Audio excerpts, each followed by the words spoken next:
We start with a simple scene of an early brisk morning on first few days of March. The air is brisk and there is a gentle but very thick fog that has settled into the valley. A thick mist is coating the windows, causing water to drip down and run along the flagstones of the street. There have been many egregious conversations to the city as people are concerned about the safety of the public walkways, and yet no progress has been made as water runs along these jagged rocks and makes its way out into the street. We see a figure walking through the streets carrying a large pole.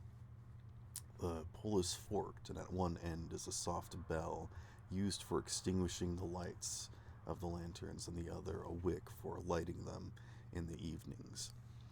It is morning, so as Father Timothy is going around to the street lamps in the early hours of the morning, the sun is just starting to crest over the mountain. It's about 6 o'clock in the morning.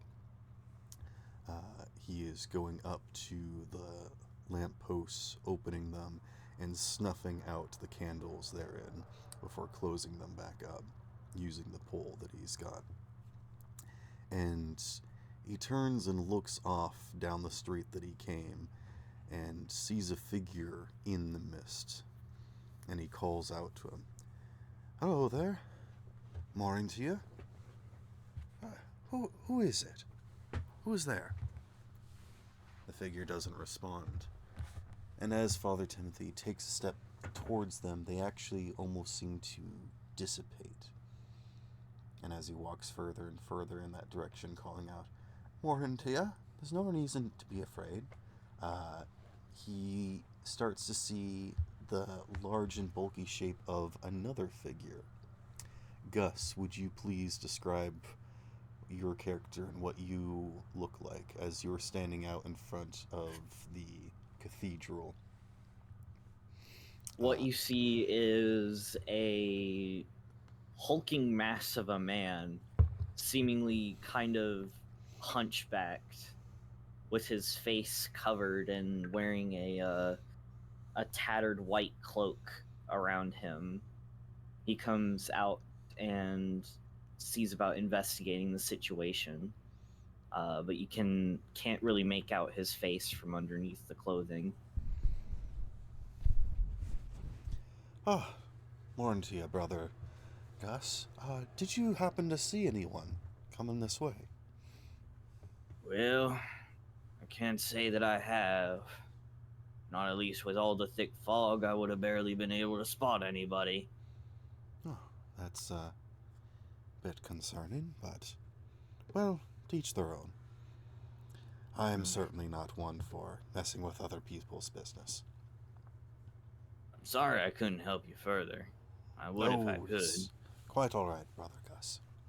Uh, Timothy is a soft-spoken man that is probably one of the most respected people in the town. Hmm. You have never seen him raise his voice or his fist, except for once. In the street, there was a mother and father that were arguing with each other while their child sat on the sidelines. You don't remember exactly what the argument was about, but Father Timothy came over and slapped both of them with insane force that knocked them back a little bit, and I think the woman actually stumbled and fell to the ground. And Father Timothy raised his voice, saying that it didn't matter who was right, who was wrong, but that they both needed to apologize, not to each other, but to the scared child that was sitting there having to endure this. And because of this action, they both humbled themselves as he dressed them down properly. and they went and took their child and they went home, and they have since then joined the congregation, and seem to be living a much more healthier relationship since then. Hmm. But that's the kind of person that Father Timothy is. He has been running this church since before you got here, but he's been running it all by himself. It's a rather small building. It is the tallest because it does have a bell tower, but it has not been rung on the hour every hour because a lot of people don't appreciate the noise that it brings, so nobody is in charge of ringing the bell. I see. Um, he is younger than you. I would say that he's in his mid to late 30s. However, he acts as though he is your senior, and you probably do have a Yes. modicum of respect for him, as if he is your elder. Well, Brother Timothy, is there anything I could help you with then, in that case? Maybe look for this guy that you're looking for? Oh no, that's not necessary. I'm just going on my rounds to turn off the lanterns at the moment. Although, we do need some more firewood. Uh, Perhaps in a few minutes or so, uh, we might get another woodsman coming in. I, Perhaps Mr. Dooley, if he comes in, you could stop by and see if he's brought any firewood. But I best I, be back on to my rounds. all right. Just keep in mind I can always get my axe if you don't want to ask anybody else. I very much appreciate it. But don't push yourself. Hmm. I'll tend to the grounds then while you're doing that. Okay. What sort of thing are you up to this morning? Uh, I'd say probably just like sweeping the pews area, Okay. likely.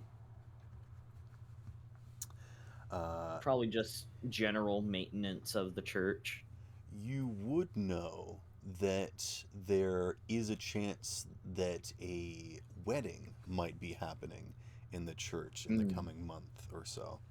So Even maybe. more of an excuse to do that then. Mm-hmm. Mm-hmm. Uh, but yes, it's not long until you do hear the clicks and clacks of a horse-drawn cart making its way through the streets, and you do see a figure hunched over with a lot of loose garments, kind of mottled, and their cart definitely has like some moss on it. But this is a huntsman. This is a woodsman. Uh, Scott Dooley is a bit of a hermit. He does only come into town basically to stock up on resources. He is a big fan of his coffees and teas. He likes his warm Mm, drinks and comes into town only for like the fine cooking that happens there. But otherwise, he keeps to gotcha. himself. And you two probably have like the closest relationship, as you both have this sort of like muscular, brawny man kind of like Kind of do it silent yourself respect. attitude sort Yeah. of thing. Uh, you guys give each other silent nods and Terminator handshakes, that sort of thing.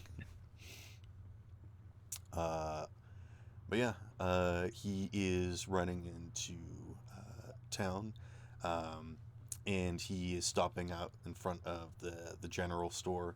And it actually seems like he's caught a few animals in his traps, though it is still a bit too early for hunting season, just because the animals are still, tucked away for the winter and only just starting to come out. But hopefully, warmer weather is coming soon. But you can see that his cart is mostly full of lumber, chopped down logs, and l- limbs and tree branches bundled up. And he would greatly appreciate your assistance if you're willing to give it. Of course. Okay. He he gives you a silent nod as you approach, and he just says, "Morning." Morning. And how's the day Last batch of wood. bringing to you? Not much, honestly. Just tend the church grounds. The last batch of wood you gave me was perfect for my carvings, though. Greatly appreciate that one.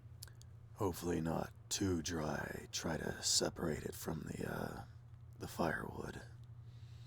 Not at all. Not at all. It's just perfect. That's good.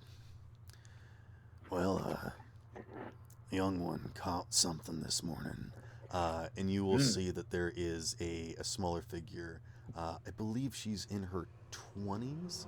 Um, this kind of go-getter uh, tomboy, for lack of a better term. There is this girl that I think has this kind of adventuring outfit. She looks like she's getting to that age where she is a little too old to be, hanging out with, you know, uh, doing boyish things and, trapping animals and getting wood and whatnot. I think you actually like hear one of those nosy neighbors. It's like making her way uh, in her house and looks out and says, she's getting too old to be messing around with that stuff. If she doesn't shape up soon, nobody's going to want to marry her. Uh, The it, Lord granted her these gifts, she'll use them wisely. you look over and see a pudgy woman, like peeking through her windows, just like being absolutely nosy. And this is Kimberly Pimberly. She is a Karen, for Oh lack of better boy. description. She just likes to be in people's business and tell them how they're living their life wrong.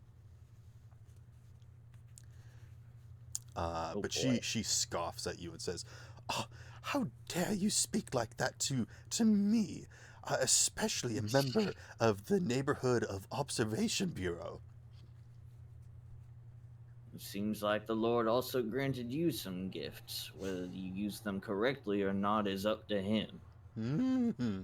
Um, do you want to give me?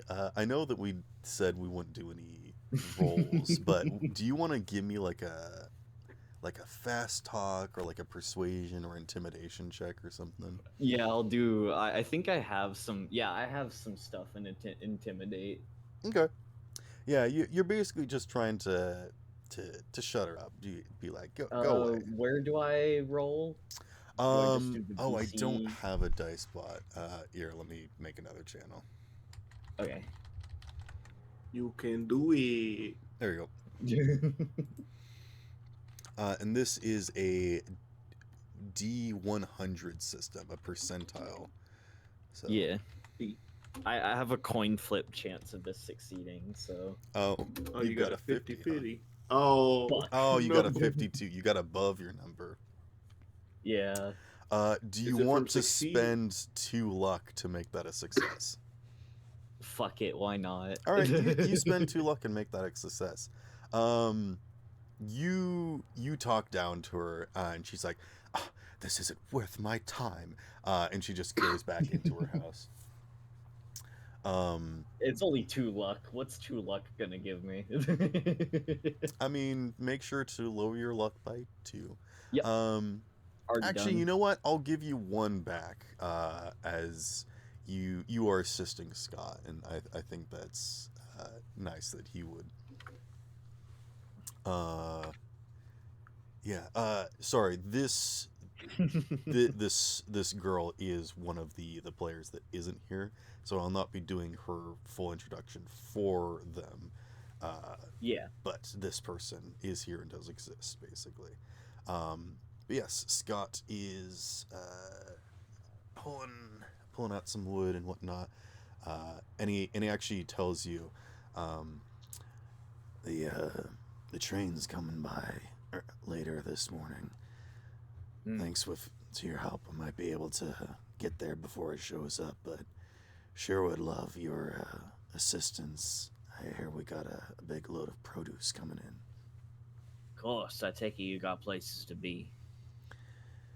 I try to help where I can, but I'm not too eager in sticking around when the streets become too occupied.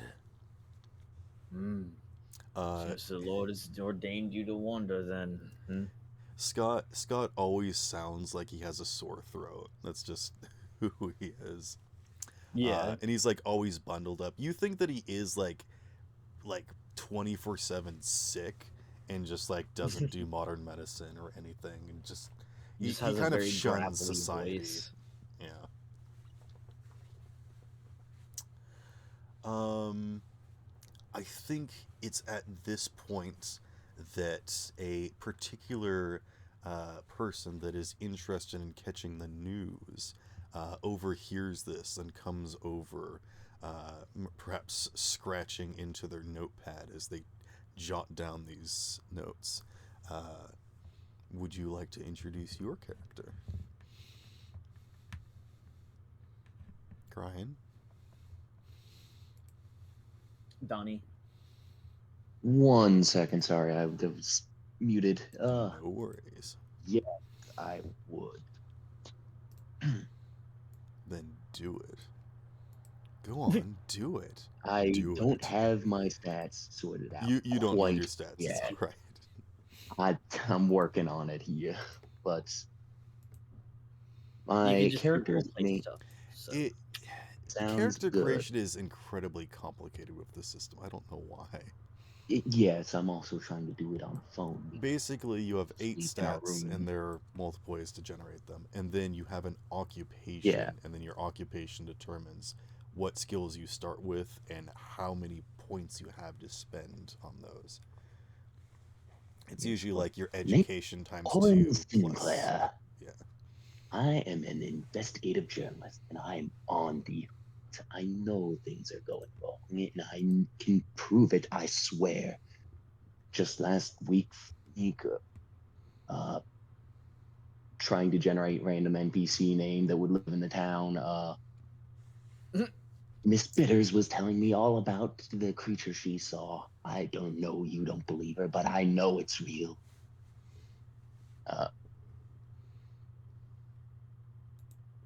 Corin is a conspiracy theorist. He will believe anything you tell him. If he can prove it, even better. If he can disprove it, he will be upset with you, but continue chasing any lead he can get from you, even if it's possibly at arm's distance now. He wants nothing more than to expose the truth. He thinks there's things going on that people don't understand, and the world deserves to know and understand. The truth. Well, I wouldn't be surprised if there was something hiding from us. I've seen a thing or two back in my day.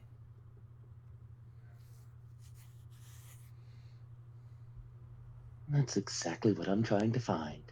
The more we know, the more we can prepare for, after all. How about Oh. you stop talking and use those muscles of yours? I'll help you unload the truck. I wasn't talking to you, but thanks. If you're gonna stand around and be useful. And he shoves like a bundle of sticks into your arms, like over the top of your notepad that you've got.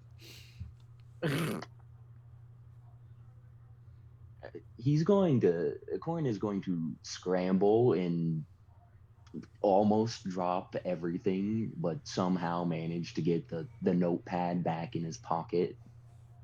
Okay. And I can he visualize will that. help because he wants to stay in the good graces of everyone, so they'll tell him if they find anything. He doesn't want to be that lousy reporter who's good for nothing.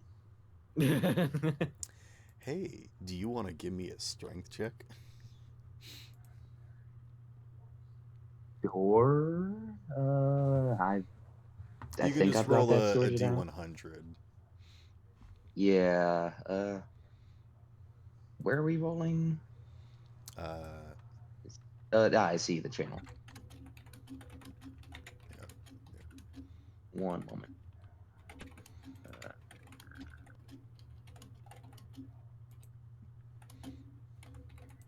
1d100. Fuck. I fail by 3.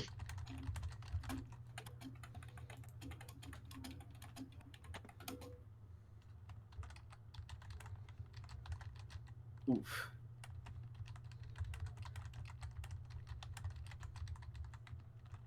The hell did he give me? I thought you just said he shoved a bundle of sticks in my hands.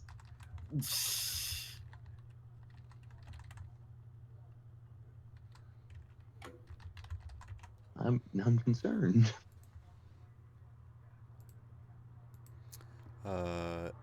What is your strength score out of 100? 60. Okay, so you got 3 above, so that is a failure, but you could spend 3 luck if you want to succeed. I don't even have my luck figured out yet. That's perfectly fine. I think I'm gonna pass on it for yeah, now, I guess. you This isn't a fail, but critical I think that just situation. means that you fall down. You look a little embarrassing. You maybe as you struggle to hold the bundle of sticks, and put the notepad in your pocket, you do stumble and fall over, and you land on like a wet patch, that like soaks your pants and maybe gets your notepad a little wet. Oh, And joyous. it's embarrassing. You lose 300 sanity. No, I'm just kidding.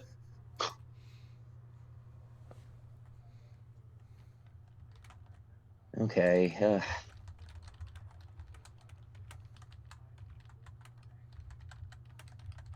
In that case, Corin will be like visibly annoyed that this happened as a result of what happened, and will quietly start picking everything up while half grumbling under his breath about the notepad and how he's gonna have to get a new one now.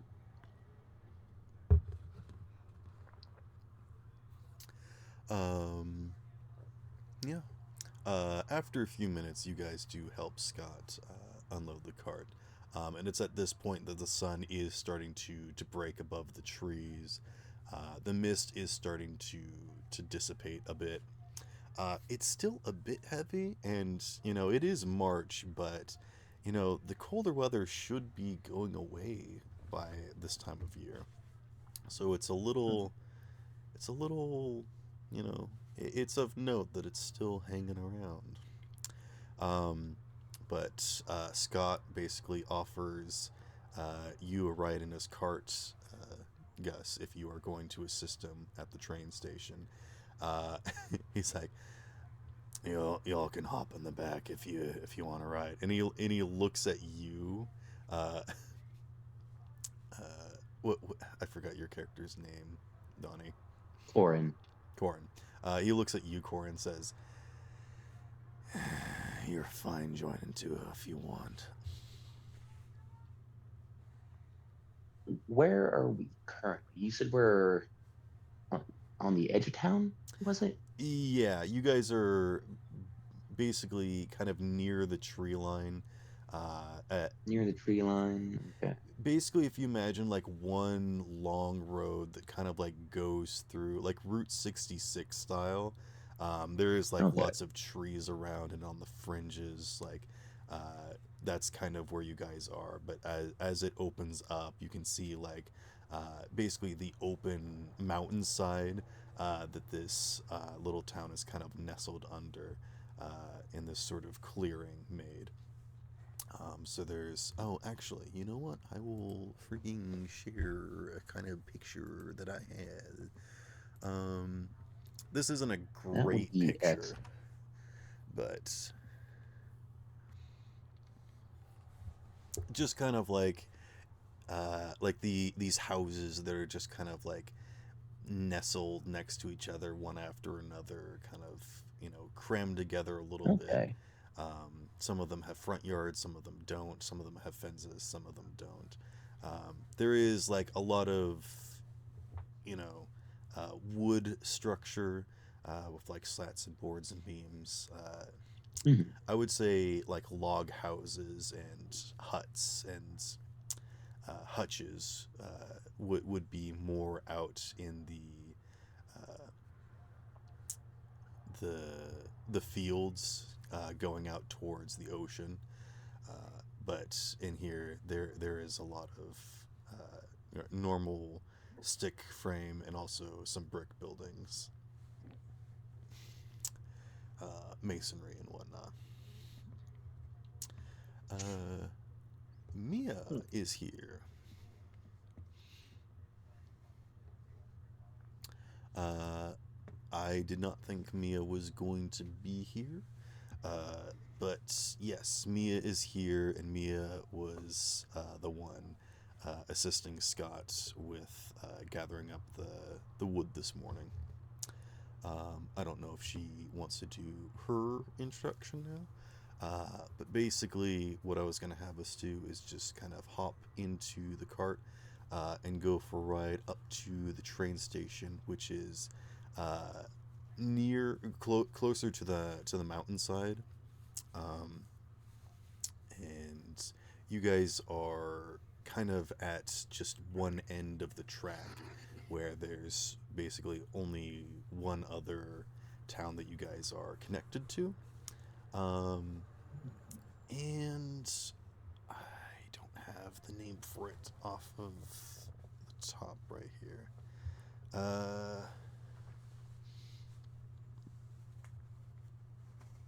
I don't remember what it was. It was something like Dewsville or something like that. I don't remember. Um, well, yeah, it is a bit of a trek in the cart ride, and you guys are traveling under eaves, but eventually the trees do become more scarce. The canopy breaks open, and you can kind of see this like long, sprawling like. Almost mountainside where you're looking down. You can actually see over the tops of the trees all the way out to the ocean, and it looks quite beautiful, as if it was a perfect day and nothing could go wrong.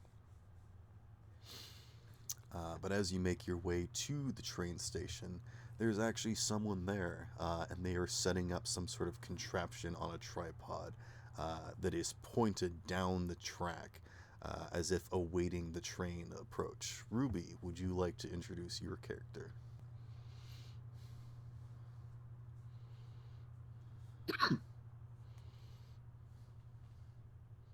So Ruby is, when you look at her, she is, from what it, she looks like early 20s. She definitely doesn't look like she's from around here.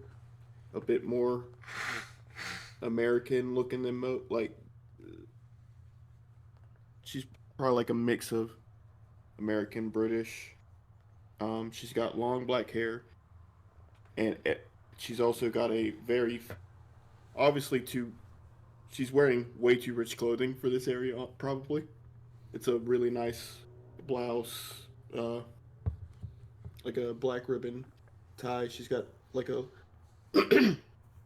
it's like a leather bodice, and then her the it looks like she's wearing like modified pants because they're obviously not women's pants because they got pockets.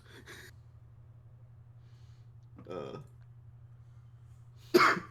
and she's got like a sort of a makeshift belt thing around her waist that looks like she used handbags to turn into just like basic carrying things or containers. Did you invent the fanny pack? I mean, there were things that were similar to fanny packs before the fanny pack, but you could say like honestly, if people start calling it that, she wouldn't care. It's like a belt satchel sort of thing. Yeah, I Okay. mean, she needed a way like normal women's clothing did not have easy way to carry things around, so she just made her own stuff. Okay. Yeah, Uh, long black hair, way too rich clothing for the area, honestly. But yeah, I think you're setting up your camera to maybe try and snap some pictures of the train arriving, or even any of the people that might be arriving today. The train coming Yeah, is always an interesting surprise because you almost never know what it might bring. Word does not travel very fast, and all of you guys don't necessarily have connections. As the mayor does not necessarily announce when people are coming or whatnot. It's still kind gotta of a guessing game, sort of. gotta keep track of who's coming and going from my area. Make sure I know who the comers and goers are in case something ever happens. Uh, do you think your character would have some sort of connection with either the mayor or the taskmaster, or anybody else? You think, I mean, or do you do your own definitely. research? Yeah, she does her own research, but the mayor definitely knows about her and knows her deal. Probably Okay. her parents probably told the mayor all about how she sees herself as this burg- burgeoning is not the right word. Want like she sees herself as a detective. What is the word that I'm looking for? Investigator. No, it's like a she sees herself as a detective that will be like potentially very famous for it one day. I guess I Hmm. can't. Okay. What is burgeoning the right word? What does a burgeoning mean? I'm not sure. Um, but as the cart pulls up, Yeah, uh, beginning to grow or increase rapidly flourishing. That's the right word. isn't that the occupation you took or something? No, she is a dilettante, which that just basically means she's rich, but not because she did anything to get rich. Gotcha. Okay. She's literally just rich because her You're parents using are fancy words I've never invent. heard before. Dilettante is, from what I know, it is a specific thing from the Call of Cthulhu system. Oh, okay. Well, then there you go. It's like a very Lovecraftian word. Um, but as the cart ride turns more smooth, as the stone pathways turn into dirt, you guys pull up alongside this very strangely, advanced kind of structure, almost in the middle of like scrubland, basically. As you guys are outside of the forest, and you could still see it like a few yards away or whatnot.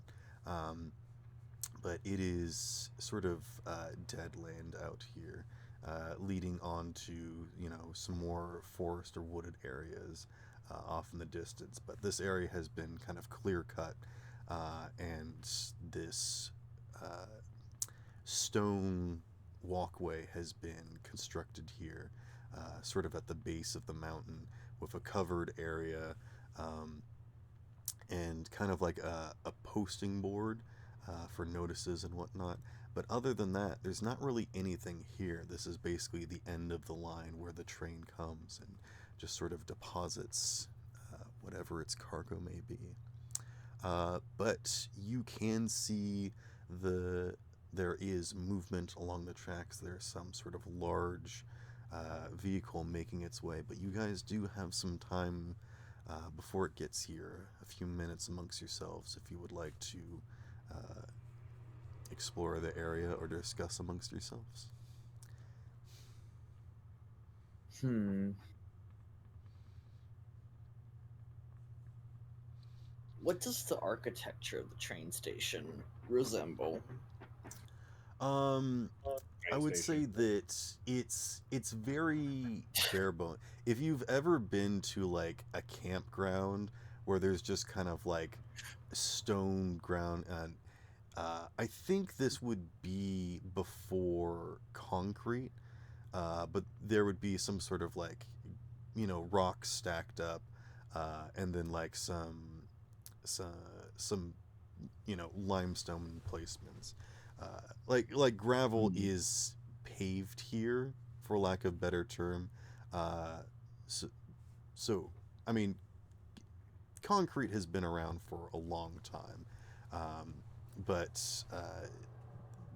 the cementous mixture for crafting this would be very simplistic, um, for lack of better explanation.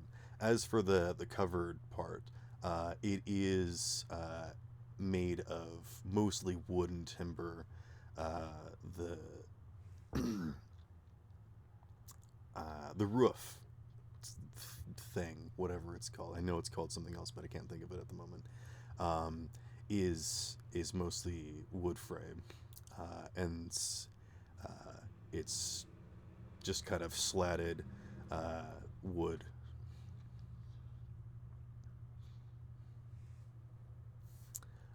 And I would say that this is probably about like a 20 by 60, construction. It's big, but it's also very plain and bare bones. There's no walls or anything. It's just the one structure on this side of the tracks, and that's about it. Interesting. Yeah. And Scott kind of pulls over to the side and gets out. There's not an easy way to pull the cart up alongside the stone structure to load it up. So you guys will basically Yeah. have to walk it over. It's a bit of an annoyance, and it probably would be pretty easy to dig out the side of it and pull some of the dirt away so that you could back up the cart or whatnot. But nobody's done it because, I mean, even the fact of bringing out a cart is just something that isn't regular enough, and Scott's just kind of helping out of his own goodwill. I mean, fair enough. I don't think you guys have ever seen any sort of contraption like the one that Ruby has. I don't think you guys know what it is. So, if you want to inquire about that, you could. Could you repeat that? I'm sorry. You Ruby is maybe someone that you've seen around town but don't know very well, but they are messing with some sort of contraption you've never seen before that looks, bizarre, strange. And it is fairly common for newfangled, inventions to appear without, explanation or reason. So, might be I'm of not interest. really well versed in these contraptions you got here. Usually just stick to the stuff that I do by hand. What exactly is this? It's the Sona Vista Obscura. It essentially what it does is, how do I describe it in layman's terms? It takes the sound and the light from what is in front of this lens here, and it captures it onto a tin plate. Sounds like you need a miracle to get that sort of thing to work. No, it's just science. I myself don't know too much about it. I just know what it does. My parents are the ones who are good at at the very specifics of the science to it. Curious. Would you like a demonstration? The Lord wills it. That means yeah. Go. Stand right there in front of the. Scott actively moves away so that he's not in the background. He's like, "No, thank you. I've seen things like these before. They steal your soul."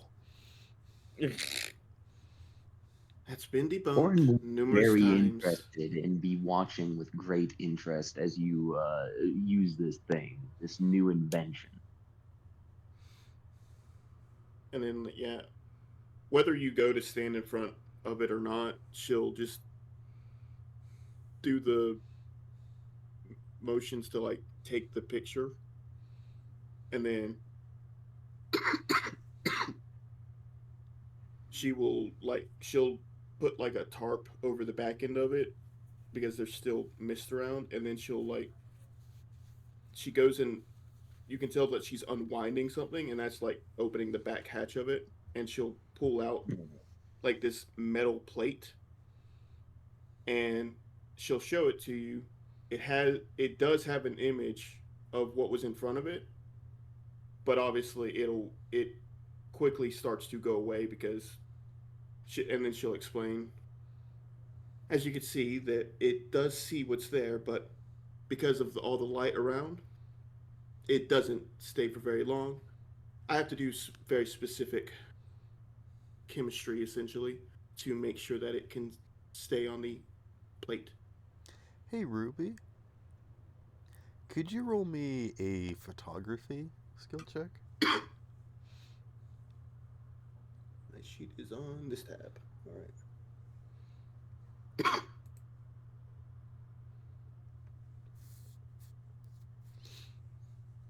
Oh, Success. a 3. That's a critical success.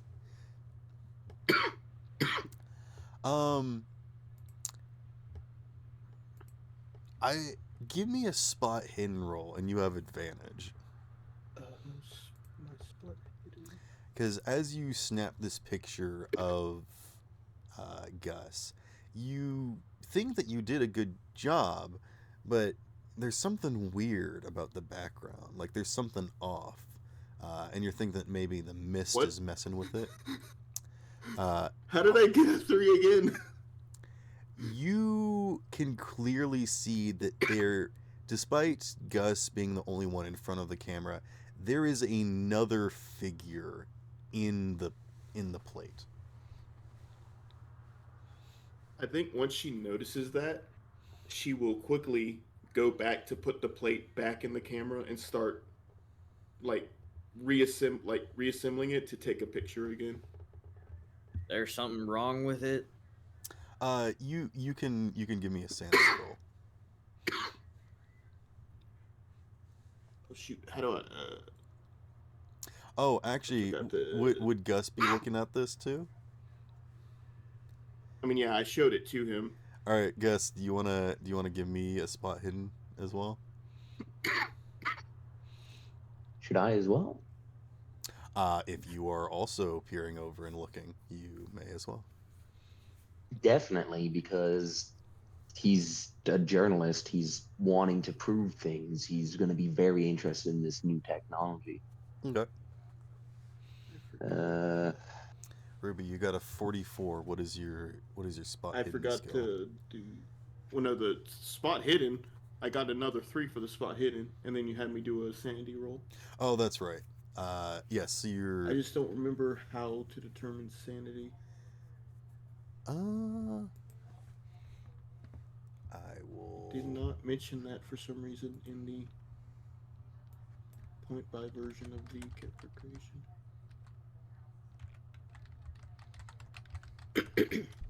I fail.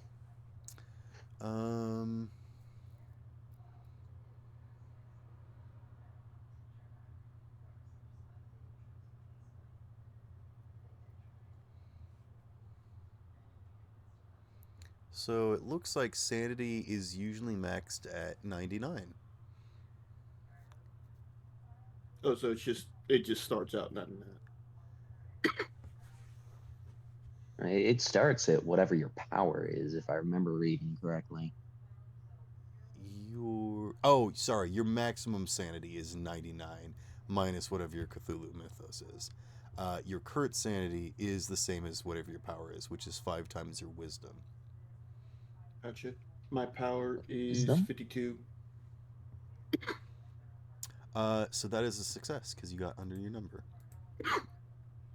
I think you can lose 1 point of sanity though. Actually, no. I'll say that you won't lose one sanity for that. You just see something a little weird. But you're gonna go in for another picture. Yeah, Are I'm you gonna. doing anything different, or you just? No, well, she's gonna store it. Actually, she's gonna fully keep the camera covered and try to store this plate so that it doesn't get any excess light on it, Okay. so that she can like develop it later. Uh, what did Gus and Char get for their spot hidden? I got a 70, but my spot I is will say that you 40. don't notice anything strange about the picture that they took. Okay. I think Ruby is experienced with this and knows what to look for and notices there is something strange about this. Uh, is Gus there? Ryan? Hmm? Uh, did you want to look at the picture they took of you? Yeah, sure. Give me some sort of Well, perception. how'd it turn out? Whatever it was. Uh, do you mind giving me some sort of skill check for spot hidden or something? Spot hidden? Yes, please. Oh, I see it.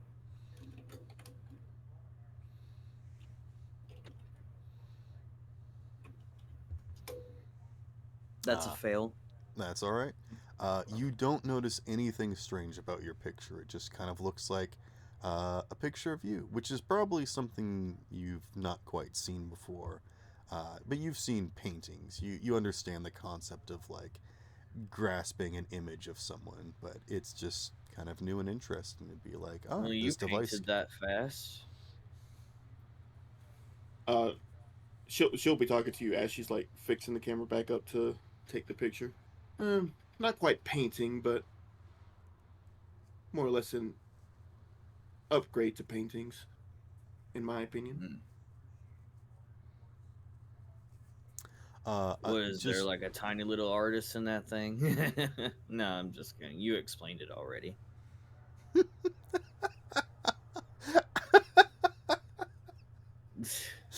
Not a tiny artist in this one. This one's too big for the tiny artist to hang out in. I've got a pocket-sized one in right here. It doesn't take anywhere near as good photos though. Ruby Like with it got a sense of humor to you.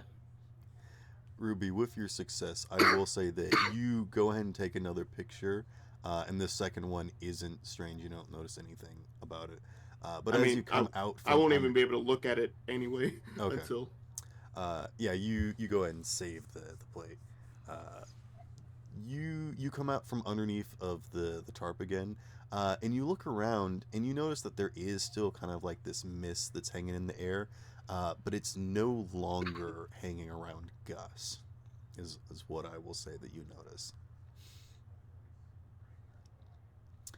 Um, I think it's at this point that you all start to notice uh, a subtle shift in the earth. There's like this vibration, a tremor, and the the horse on Scott's cart starts to act up a little bit. And Scott goes over and starts to calm them down, and you realize that there is a vibration as the train is drawing closer, and you guys can actually see that in the tracks.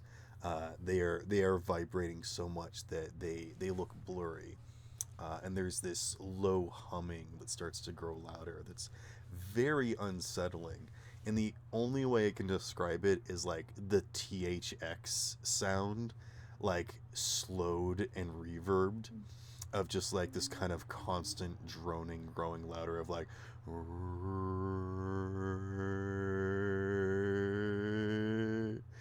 It's just like very unsettling, and if you haven't heard it before, it's not something that you would want to hear in the middle of the night. Uh, But yes, the train is drawing closer. Is there anything anyone's doing? Just getting the Alrighty. camera Not that I ready to can think take of off the top of my the. head. Okay. The drain does start to slow, and at some point, the vibrations do lessen as the power going forward is stopped. And it does sort of coast its way into the station until it does slide, and then you hear the screech and squealing as it applies the brakes and just coasts into the station and stops. And what you see is the main engine that is reverberating, and it's got this subtle hum to it that actually does seem a bit melodic. Like you want to put your hand on it and feel the vibration, almost as if there's like this maternal instinct of like when you place your head against your mother's chest, that kind of like warm, welcoming presence. You get that from the train engine, which is maybe a little strange, but that's like the closest thing that you can relate it to. Behind that, there are several cars and then a caboose. And you can see in the first car, there are a couple people that get out. There seems to be a young couple that's in love. They seem to be perhaps wearing their Sunday best, but they've got these things tied to them, and you can tell that they're newlyweds. And they kind of get out and look around expectantly and are a uh, little concerned that there aren't attendants here to help them unload their luggage. And the woman turns to her man and says, uh, "Where where's the car? Is someone going to get our luggage for us?" And he's like, "There certainly there must be." Uh, and you get the idea that they had no Can idea what they were getting into with their little getaway. Um, so you don't know if they went the wrong way on the track or if they came to this secluded area, not realizing how low maintenance it was. Uh, does this town have a name? yes. You said it was Oakvale. Yes. Oakvale. Okay. Let me change that in my character sheet.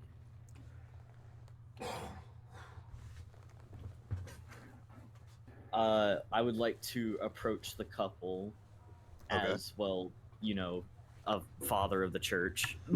Okay. I say, well, welcome to Oakvale. Small A little shadow punk passes town." over them and they look up at you, frightened. I'm Father Gus. I'm with the church here in this local area. Oh, I see that you may need assistance with your luggage. uh, yes, yes. Did you receive our wire? Are you here to help us set up for the evening? Of course. I made sure to clean up the pews in the church before y'all arrived here. Uh, the the church. Don't tell me we're staring in the church's basement again. She's turning to her husband. No, we got our papers. We're married. We were supposed to be coming to Mm, uh, Lucensville. This is Lucensville, right? I believe that might be a few stops down. This here's Oakvale. You say a few stops down, and they turn and look at like the end of the track, and they're like, ah, um, well, uh, perhaps it would be fun to stop. What is this place? Oakvale. Oakvale. Oakvale. I've never heard of Oakvale. What is Oakvale? And Little middle of nowhere. they titter with each other for a moment, and they step aside and like give us a moment, and they begin bickering for a little bit, But you can clearly see their luggage that was like staged next to them if you want to like step inside the train and start pulling it up for them. Wow, for the Obscura, and I take a picture. What is this fancy contraption? What does it do? Is this, is this one of those picto boxes? Oh, what is it? Yes, you want to stand right here, and they seem to at least recognize this style of device, which lets you know that they're from the big city, where all the I'll patents step get out done. of the way. And yes, they stand appropriately, ready for their picture taken. Uh, and he then he offers you a pretty penny, saying, and I'll let you know where we're staying in just a moment, but you can have that delivered to us later, I'll stop by. I'll find you. Don't worry about it. Don't worry, I'll figure it out. Very good. Uh, what? How big is this city, town? Oh, it's quaint and boring. Oh, Oh, so quaint. boring. I, how endearing. You have to make your own fun here, which I'm certain that the two of you can. You can tell that she was promised like a extravagant honeymoon and is very much trying to force a smile like I love it here. Hey, it lets you spend quality time with each other. Also stepping out from the train, you see a very interesting man wearing it's a fancy business suit that I can really only describe as he looks like a foreigner, but you're not entirely sure from where. His skin is maybe a bit darker than average. He's got like Black. a fair skin, but not necessarily full black. He does have black hair that's kind of like glossy and streaked and pulled tightly underneath of this kind of puffy hat that he's got.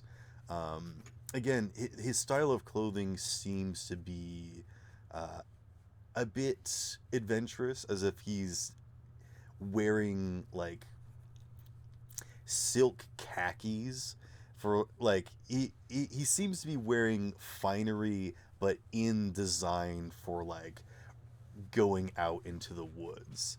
And then you can also see that he's got like this big easel tucked underneath of his arm, and then like a travel bag slung over his shoulder that's all under his other arm. And he steps out, looking very pleased with himself, and he's like, "Ah, now this is very, very exciting. Yes, I like this." And he traipses forward, and I think he actually skips and just jumps off of the landing port. And then he does sprain his ankle a little bit as he lands. And he says, "Oh, okay. Well, this is going to be an interesting journey. Not Excuse as me. spry as I used to be. Sorry, what'd you say?" Not as spry as I used to be. Yeah, exactly. You can see that he is like late 20s, like early 30s or something, like about middle aged, so not Yeah. like quite retirement, but like he seems to be someone who knows what he's doing, but maybe not knows how to do it properly. Um, and he jogs over to Scott and he says, "Excuse me, ferryman. May I inquire about gathering some transportation to the nearest establishment?" And Scott's like, "All right, as long as you keep quiet and, you know, pay well." And he's like, "Ah, very good, my good man. And he pulls out a crisp dollar bill, and just like tucks it into Scott's folded arms, and just hops into the back of the car. And then the couple are like, "Are we going to have to ride in that?" And Scott looking at them like, "I am not going to let you ride." Also, to be very specific, nobody can see Scott's face. He's got like this hood, and like you could tell when he turns to people that he's always giving them dejected looks, though you can never see his facial features. He is like constantly bundled up, and like doing subtle coughs. Again, like 24/7 sick, but like keeps himself bundled up. Um, what else is there? Oh yes, there are also crates full of fruits and vegetables that are being delivered. Specifically, there are uh, apples and asparagus and some other spices. And you guys know that you have an apple orchard, and you even have like a pear orchard. So getting this stuff delivered doesn't really make sense. But you do know that there is like a new restaurant getting set up in the middle of town, and it seems to be swankier than the normal locale of this town. So again, you're not entirely sure Mm. who set that up and what they're doing, but you get the idea that maybe these people are just super rich and had all these. Just like Yeah, Gus knows it wasn't the church's funding that yeah. helped with that. It's Is there something that's very almost rude in a way to like ignore the local, supply and whatnot, and to Yeah. it, it's like Just like this getting little town has its own culture, and this is just like it's like getting a sticks out purposely like a McDonald's. not sore thumb. purposely not putting funds back into the local economy? It's like getting a McDonald's put right in the middle of like, uh, An Amish home. yeah, exactly. Um, Are there easy to see logos on the crates? I'm gonna say that there's a collection of different kinds of crates, and none of them are particularly labeled. Again, a lot of them are just kind of wood and nailed together. Um, Gotcha. So it's not one supplier, sort of. no, It's not no. like a specific supplier Like, thing. specifically, like these crates are unbranded. Uh, the, Gotcha. the these crates are just kind of ramshackle. Um, Obviously gathered from somewhere specific because these look very nice produce. But the containers themselves, no, there isn't like some sort of specific or uniform branding. You can tell that this is all stuff that the general store purchased to like get in stock, but this is a lot for the store.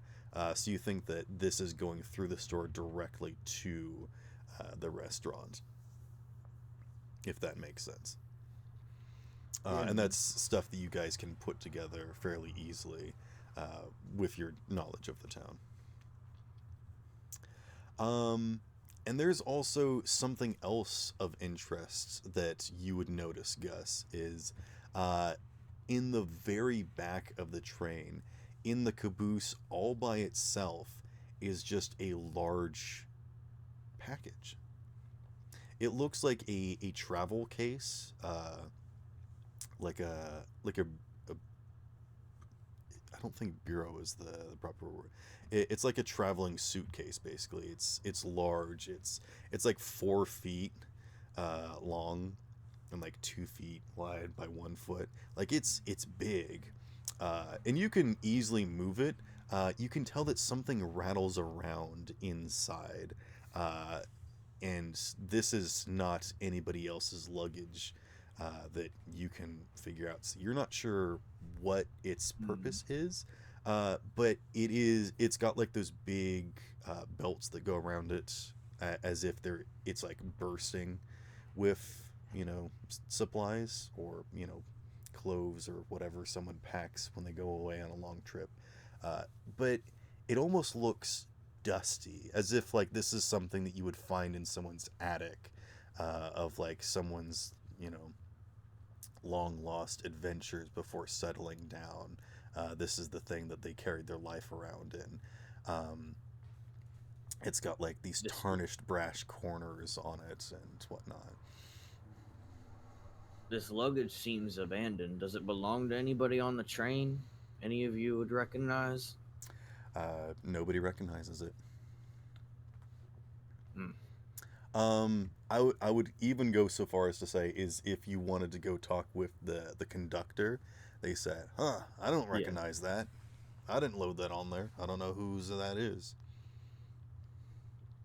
Hmm. I want to open it. You do? Yes. Okay. It's got a bunch of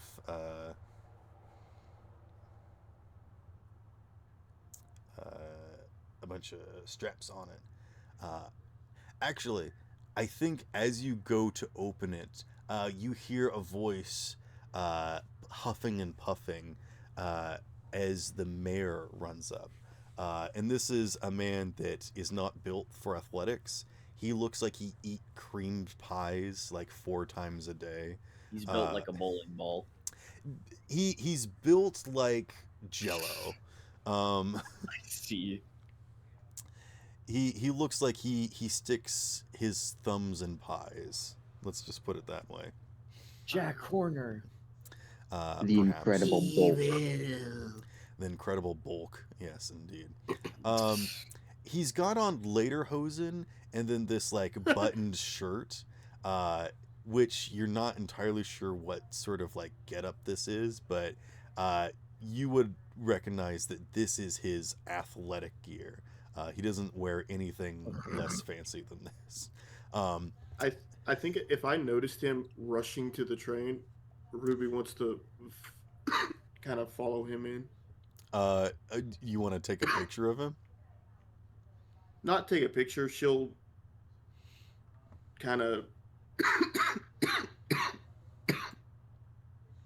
She just wants to know why the mayor himself came to the train Okay. in what seems to be a rush. But yes, as he runs up and he's like, "Uh, where's my package?" And his mustache bristles as he climbs up, like on his hands and knees, like a whale climbing out of a pool. He climbs up onto the dais. He's like, I was supposed to get a special order from Professor Goldberg. Where is it? You there? I checked for a tag on the suitcase for the name Give me a spot Professor hidden. Goldberg. Give me a spot hidden, All right. or investigation, or some other sort of perception looking skill. All of those stats are shit on me, so. All right, good.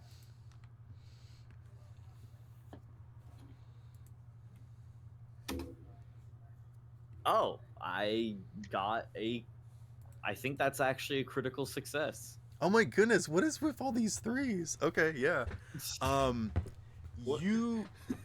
You find like on the side near the handle a very soft and subtle inscription that is almost eroded away, but as you're running your hands over it, you feel something and you take a closer look.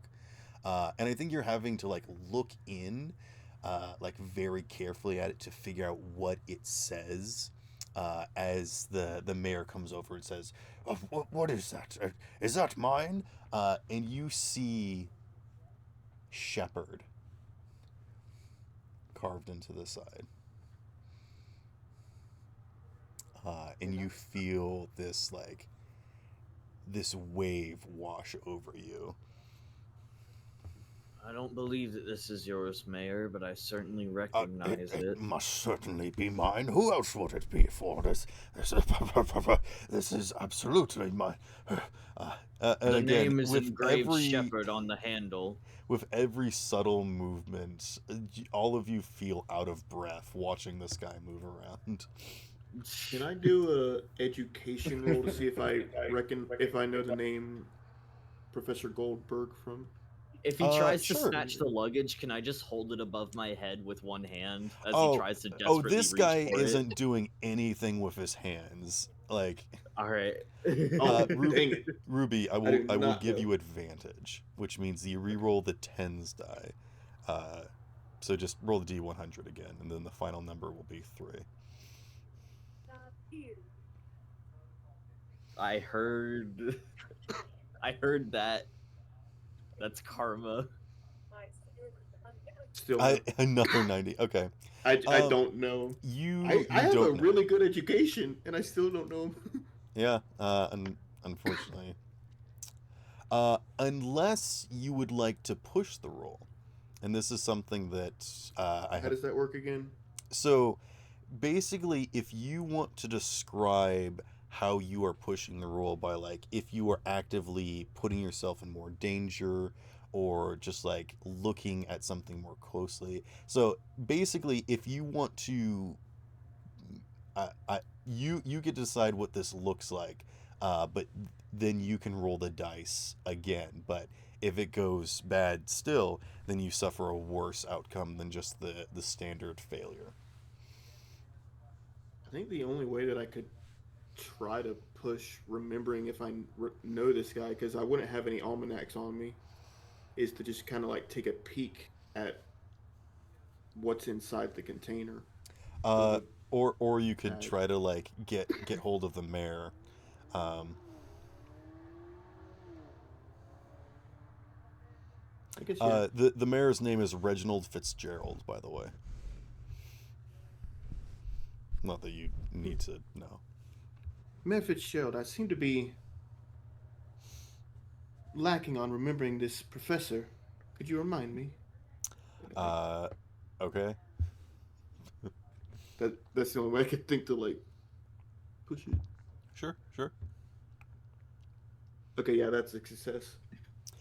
He turns to you. He's like, preposterous! You don't know Professor Goldberg? He's the leading scientist in discovering equivalent energy. He's making uh, water powered steam engines that utilize consistent energy flow. How could you not know about Professor Goldberg? I present the engraving to the mayor Oh yes, and I don't care point at what it. it says on the box.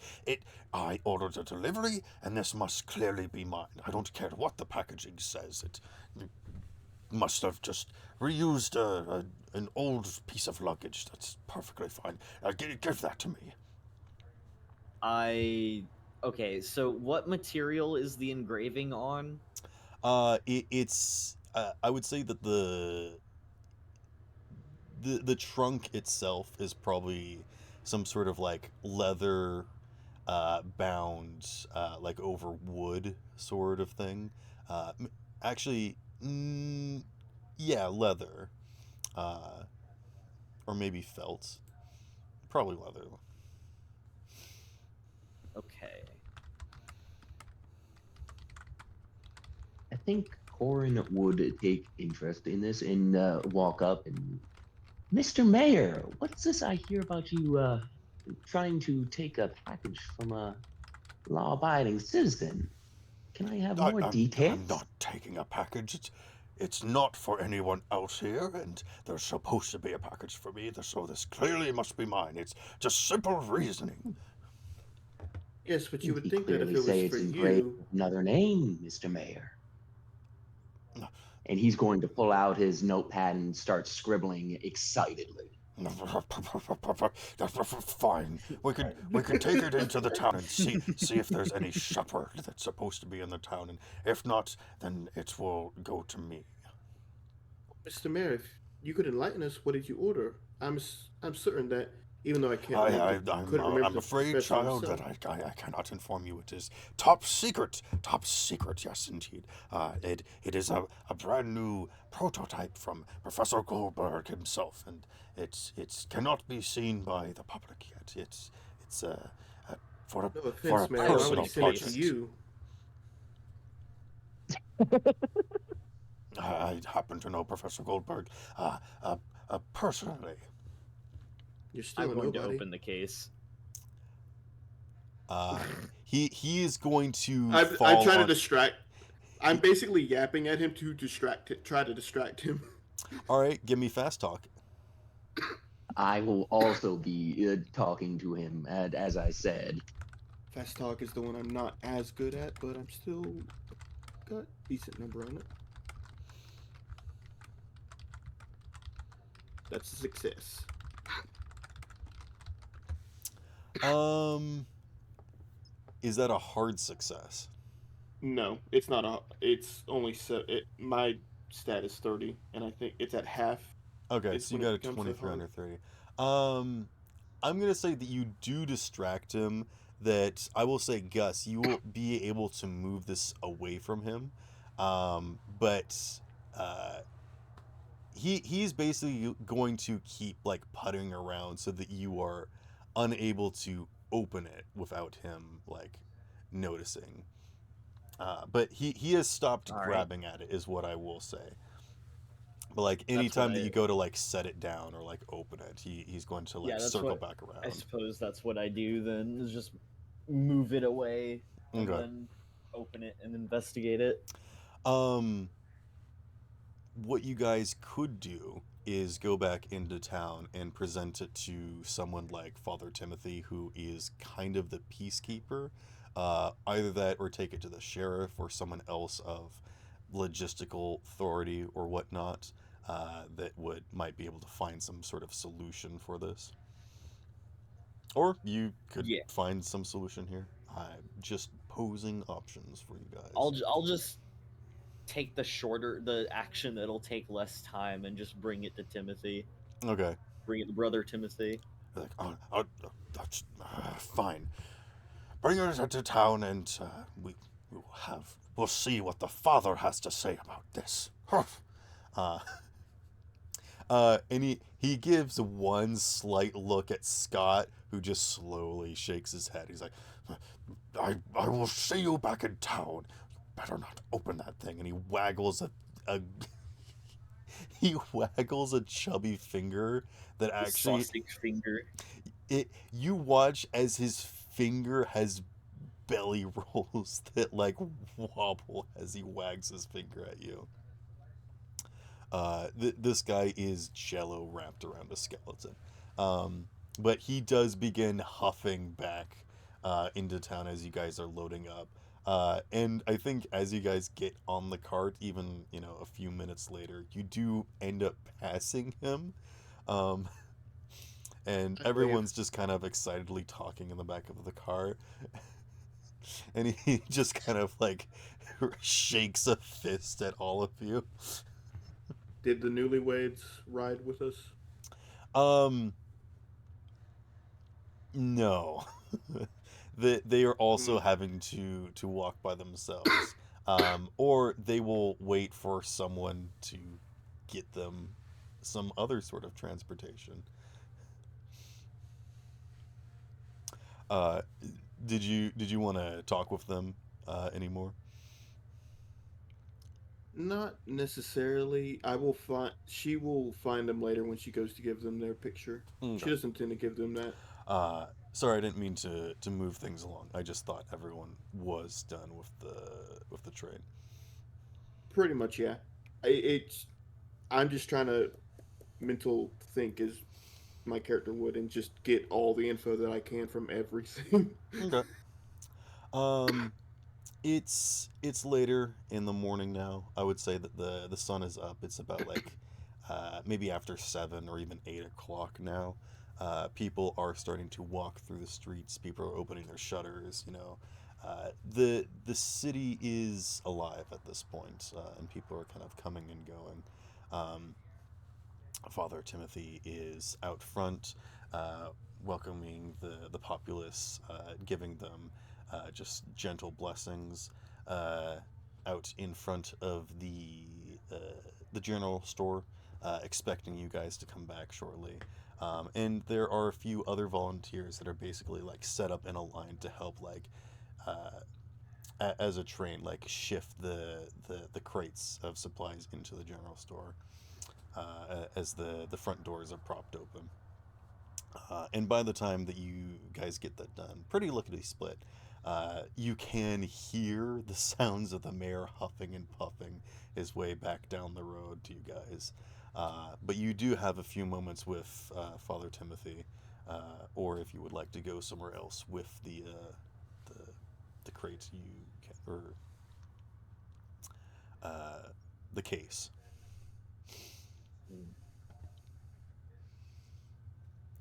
Father Brother Timothy. Timothy, Yes, what is it? What can I do you for? I found this case. Has an engraving of one of my old squad members. That's The interesting. mayor believes it to be a package from a professor of some sort, but I highly doubt that. Yes, that certainly doesn't seem to follow the normal regulations. This doesn't seem like a... It seems to be a travel case.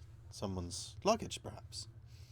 I figured we might be able to investigate it before, eventually turn it over to the mayor, and he realizes it's wrong, and then just discards it like it's rubbish. Well, it wouldn't be right for us to peek into someone else's business and mess around with their own drawers, but at the same time, I don't know if we can necessarily trust the mayor to take care of other person's belongings with such care that we do. Give me a moment. I will speak with the mayor. Gus, you've been fairly careful with this thing. There is something that rattles around inside, as if there is something that's large but about the size of the case, not as if there's multiple things. But you haven't had any like particular struggle carrying this. It's not particularly heavy. It's just kind of large and bulky. So whatever is inside is generally light, but you get the idea that the weight that you're feeling is just from the case itself. I would like you to give me some sort of check for carrying it, though. If you just want to give me a strength or dex check, that would be fine. Or if you have like a particular skill. 3 again. Freaking- What's all up right. with the threes? What's up with the You- bot? You've been carrying this thing so carefully. You've been holding it on your lap, so as the bumps going into town, you've been, keeping it very safe. So you're confident that whatever is inside has not been damaged or disturbed very much at all. Thank you. Yes, so Father Timothy offers to go and speak with Mr. Fitzpatrick. Or Mr. Fitzgerald, excuse me. Can't remember. Yes. Are we at the church or the general store right now? You guys are out in front of the store as the food is being offloaded. Father Timothy has gathered some able-bodied people to help out with the unloading. Would the store have a directory? It would, but I think that's something that you would need to go speak with the store owner for, or maybe speak with someone that's a bit more in the know or something. Gus, remind me. I heard you say something about a name being written on what you saw in there. What was that name?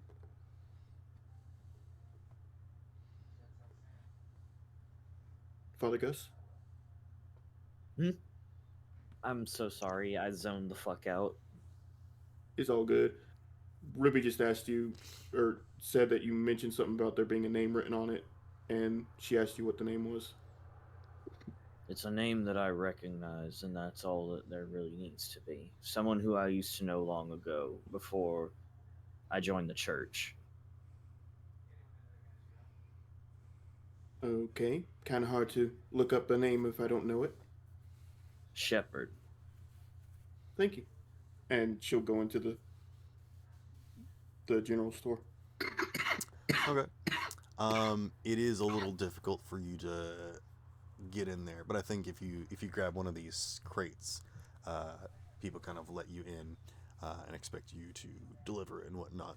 Um, you can see that there is an individual with a ledger that is like checking off things to make sure that they've got everything.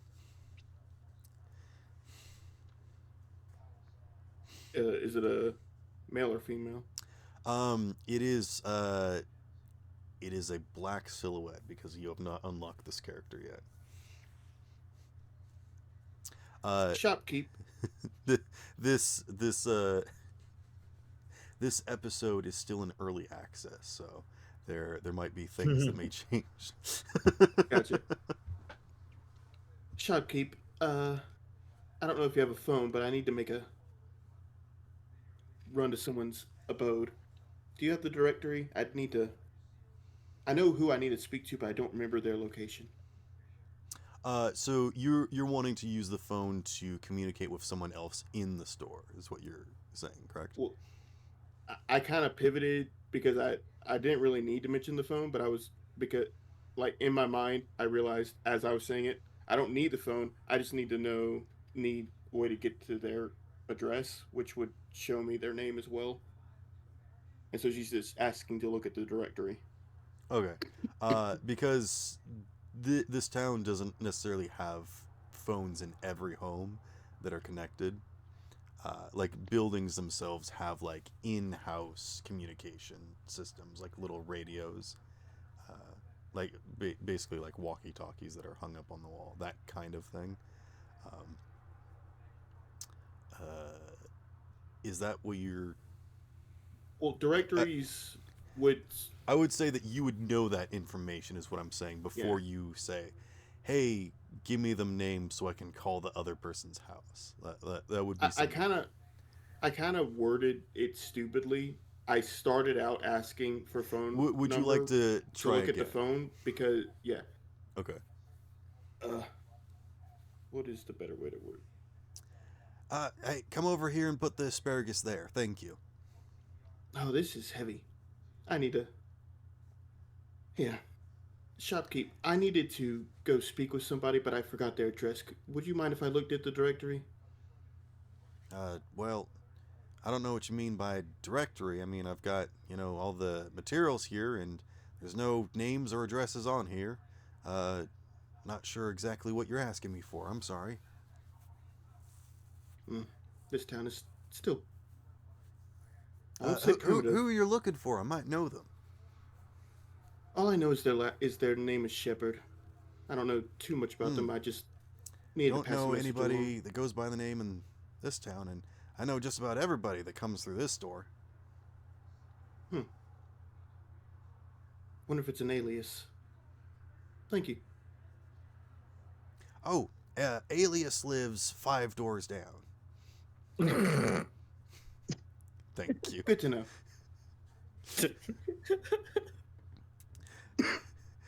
Ryan, take a luck point back. Thank you for that.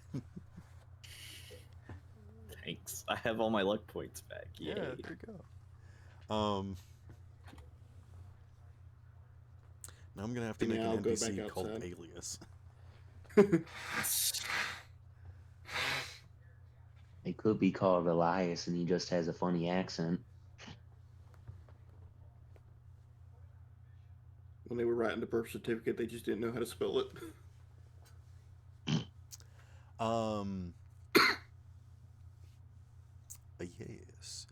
Doop doop doo. Is anyone else doing anything?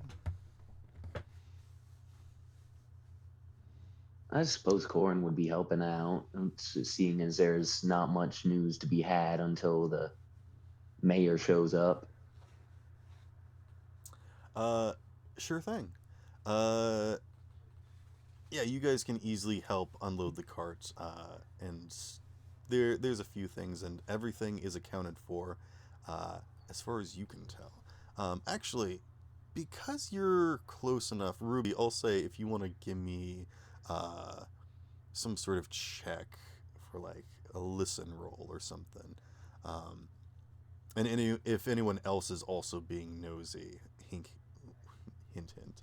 You can also give me a listen roll of some kind. Yeah. Ruby, after that first crate, Ruby's definitely not moving crates. She's just trying to pay attention to the crowd. Okay. That's for sure. Listen, Where did you set down your camera? Is it just in the cart? well, so I wasn't since I'm not using it anymore, probably would have packed it up. Like it's the accordion type of camera, Mm-hmm. and then but the tripod probably is kind of unwieldy. So the tripod is Is that something that like you would have like left, or is that something that you have on you while you're moving stuff? she probably so the accordion camera it's in a bag. The tripod is not in the bag. It's in its own separate thing. She would have had to have left it in Okay. the the seats where they were wherever they were sitting So yeah, when she went to you're go probably move that crate. going back and getting that now. Like nobody's grabbing it. They're just like, this isn't food stuff. I'm not touching it. Um, just something of note. I just was kind of curious of like how you carried that thing and if you would have set it down. Yeah. I made this character fucked up. I shouldn't have put the stats where I put them. It don't Yeah, make that's a sense. fail. But it's done now. Well, you can always adjust them for next week. If you would Yeah, I'm gonna like, have to. you could push the roll. I haven't even rolled yet. I'm just No, looking I at it was and I saying for realize I Ruby. didn't specialize in listen when I'm a fucking reporter. Ruby, do you want to like head back inside to like try and get a better listen? Like it would be, you know, it would be noticeable if you poked your head back in, especially without a crate of food. But that would be a way Is that you could there push the a roll. is there a window at the front that it's like a slide open window? I mean, the doors are still open. But yeah, I was more or less saying like the window to be like off to the side, not in the way of people trying to carry crates in and out. yeah, sure. If you wanna go over and open one of those windows, you can do that. Because yeah, I think it's also more conspicuous if I get caught doing that as opposed to just standing next to the door. All right. Um, Donnie, what was your Yeah. ooh? What? I only got a 32, so that's a fail for how I have my stats right now. Oh, okay. My listen is 40. You do not hear the juicy gossip. Um, Ruby, you do hear that there seems to be a crate missing. And they're like, uh, there should be 13 crates. Did you not load up 13 crates? And you remember loading 13 crates, but there's only 12 here. Somehow, in the unloading process, a crate has gone missing.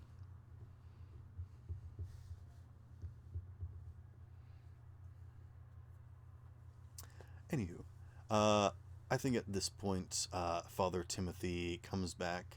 Um, the mayor is looking none too pleased, but also looking a bit haughty, as if he's lording something over Father Timothy, as he comes over and says, as a fair and neutral party, I think it would be best for me to investigate the crate and see if there's any sort of contraption inside or if there's something else.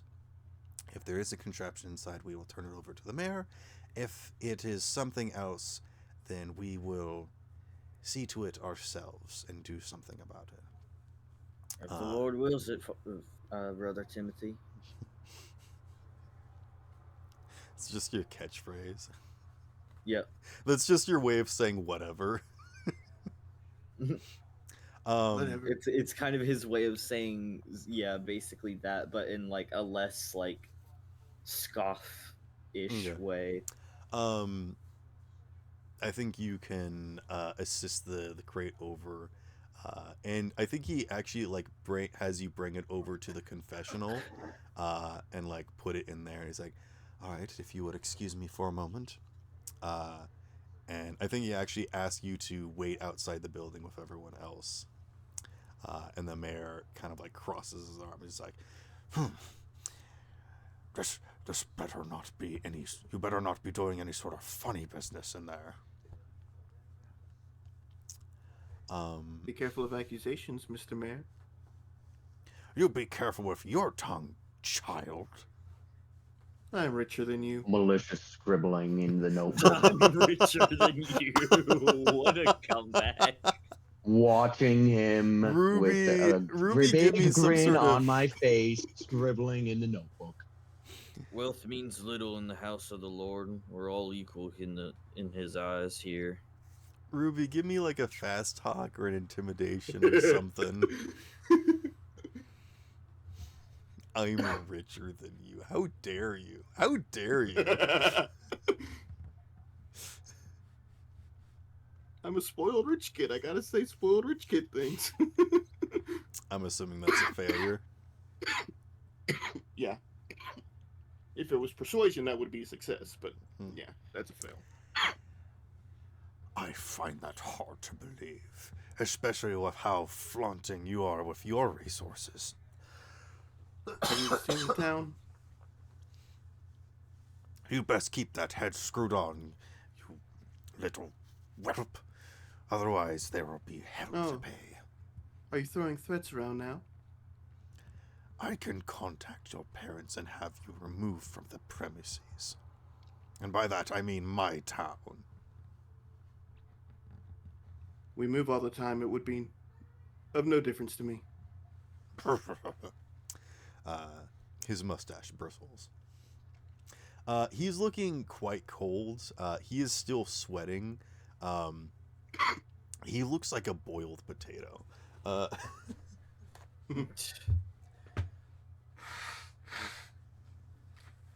After a few moments, Father Timothy comes back out, and he's got this vacant look in his eyes as he's just kind of like staring off into the middle distance. And the mayor is just off, just kind of like yelling at his ear, and Father Timothy doesn't seem to hear him for a moment. He's like, "Well, what is it? It certainly is my contraption. You, Father Timothy? What is it? Are you going to hand me over what is properly mine, or Brother Timothy, are you okay? Anything you see in there? It is not a contraption. I'm sorry, Mr. Fitzgerald. Okay. Perhaps it is some misplaced luggage from another. Where is my package? Where's my package? And he just runs off. And Father Timothy is just still kind of like staring blankly. I don't have a great stealth, but I want to try to slip past. Roll stealth. My stealth is really low. Oh my word.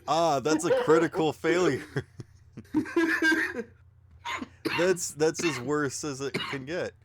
What is your stealth, by the way? 23. Okay, so getting a 90 is not a critical success if you're... Well, actually, no. Since your number is lower than 50, getting a 90 is a critical failure. Do you want to push it? If I get it under the 90, that would help me in the end, right? I would say that if you do... the only way that you could survive a push roll is if you get a success. That's what I'll say. Gotcha. I'll take the failure.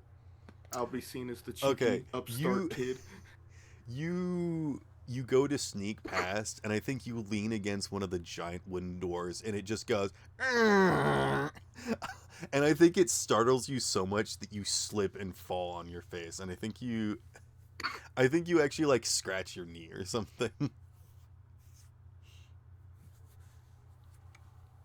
And everyone turns and looks at you.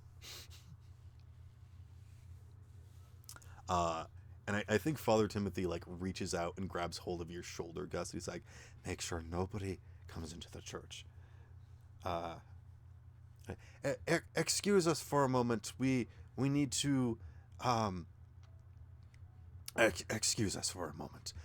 And I think he pulls you inside, Gus, which requires some effort, but he does it. Like he's got a smaller frame than you, but when he's Gus forceful, just thinks to himself, this must be really, really important then. yeah, he like forcibly pushes you and like closes the big doors. And then he gets like the bar and like puts it over the doors and like boards up the doors. And then Brother Timothy, what is the meaning of this? he turns and looks at you, and his eyes are wide like he's seen a ghost, and he says, "Where did you say that you recognize that name from?" It was a friend that I lost long ago, not too long before I came to this town. One of my old squad mates, Shepard.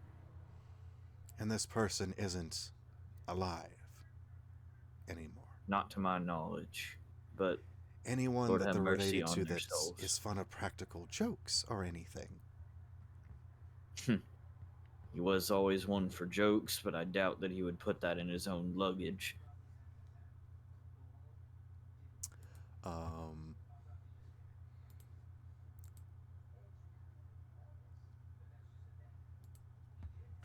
Father Timothy leads you over to the confessional and says, This is a dark omen. This is not something that we should take lightly." And as he opens up the confessional, you actually hear like a small little click, as if the suitcase suddenly closed.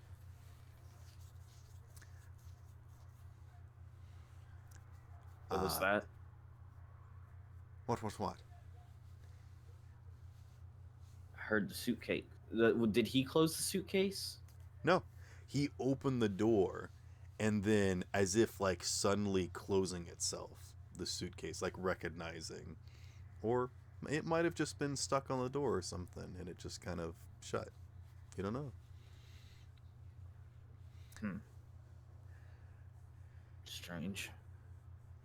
Would you mind looking inside of the case for me and tell me if you understand what this is and what it means? All right. May as well. And Gus kind of thinks to himself, what am I going to see? Could you give me a luck Maybe roll? I'll need the Lord's help with this. You can give me a luck roll to start with. All right. My luck's a coin toss, so. All right. While he's rolling, are the windows of the church, are they the kind that are like but that's a you pretty can't funny really number. see through? I would say that like there's stained glass. Gotcha. So it would be incredibly. You'd have to have like the eyes. Also, they're in a back room and also in a confession. Gotcha. So no way that you would be able to see this. Sorry. Sparrow. The case is empty.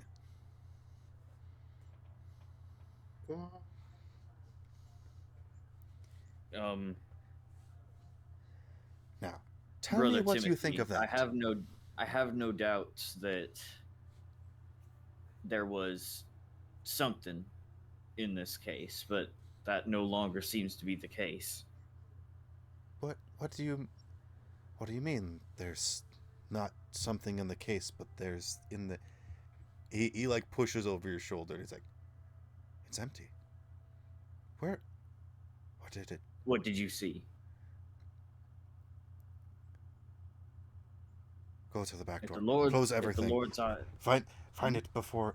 And then you hear like the slamming of the back door. As if it like rather than closing it like slams against the building, as if the door has suddenly been burst open. He says, After it! And he like sprints off towards the back door.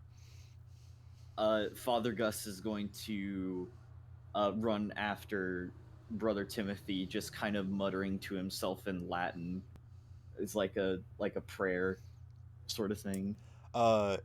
Timothy is leaning against the open door, and just past him, you can see in the tree line like a branch shift and then slowly come to a stop, as if something had just ran into the tree line. And Father Timothy also does like a prayer and like does a cross across his chest and says, "This is not good. This is not good at all." Whatever it was, we'll pray for the Lord's protection over this town and us, depending on what it might be. He turns and looks at you with the most serious expression he's ever given you and says, "The Lord's protection may not be enough." And I think that's when We can't we expect God to do all the work, can we? Very good. You know what? Take an egg point for that. Let's cut back out front. What are you guys doing? You do hear you said you were investigating the windows. Would you Yeah. be going to the back door already? I mean, if I heard it. All right, yeah. I think you also come running around, and see them in the doorway.